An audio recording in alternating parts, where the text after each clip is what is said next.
What did you overhear when someone didn't know you understood their language? This happened when I was taking a gap year and backpacking through Europe. I was on this regional train from Milan to Zurich, and TBH, I was exhausted. I'd been traveling for almost 3 months straight, living off pasta and cheap wine, and just wanted to get to my hostel and crash. The train was pretty empty, just me and maybe 10 other people spread throughout the car. I had my headphones in but wasn't playing anything, just using them as my universal don't talk to me signal. 2 guys in their late 20s got on at one of the smaller stops and sat across from me. They were both tall, one with dark hair, Ray, and one with this really distinctive scar above his eyebrow, Finn. At first I didn't pay much attention, just scrolling through my phone and planning which sites to see in Zurich. But then I heard them start speaking in Italian, and I kinda perked up because I'd been studying Italian for years. My nonna is from Sicily, and she refused to speak English at home when I was growing up, so I'm actually pretty fluent. Ray said something about me being alone, and I felt that immediate ick feeling every woman knows. But I kept my face neutral, pretending I was just another clueless American tourist. Then Finn mentioned how I looked tired and probably wouldn't put up much of a fight. That made my heart start racing, but I forced myself to keep scrolling through my phone like nothing was happening. I noticed Ray taking a photo of me with his phone while pretending to text. That sent chills down my spine. Was he sending my picture to someone? I angled my face away and pulled my hoodie up slightly, trying to seem casual about it. Finn asked Ray if they should do it on the train instead, since it was so empty now.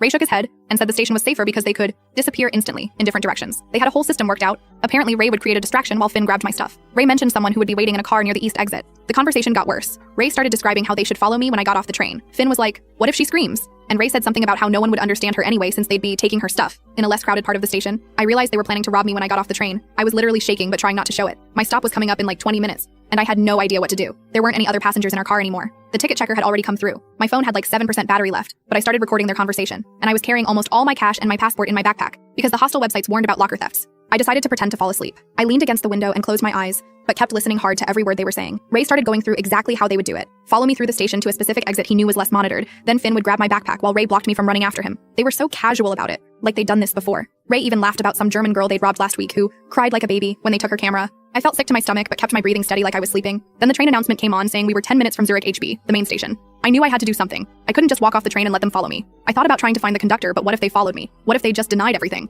I decided to take a huge risk. I woke up very dramatically, stretching and yawning. Then I looked directly at them and said in perfect Italian, "So which exit were you planning to rob me at again? The east one with fewer cameras, or did you have another spot in mind?" Their faces dropped. Like I have never seen 2 grown men look so shocked in my entire life. Ray turned literally white, and Finn started stuttering some excuse about how I misunderstood them. I continued in Italian, making sure my voice was loud enough that anyone walking by our car could hear. I understood every word, about how I looked tired and wouldn't fight back, about the German girl last week, all of it. Ray tried to laugh it off, saying they were just joking around, testing scenarios for a movie script or whatever. I pulled out my nearly dead phone and said I'd recorded the whole conversation. The train was slowing down as we approached the station. I stood up, grabbed my backpack, and told them if they so much as looked in my direction in the station, I would scream and find the nearest police officer and show them my recording. Finn started to stand up like he might try to grab my phone, but Ray pulled him back down, muttering something about it not being worth it. I backed away toward the door, never taking my eyes off them. Ray and Finn got off the train but went in the opposite direction. I thought I was in the clear but then noticed Ray making a phone call, looking at me with this look that made my skin crawl. He was saying something to someone else, and I caught the words blonde American and main entrance before I was too far away to hear more.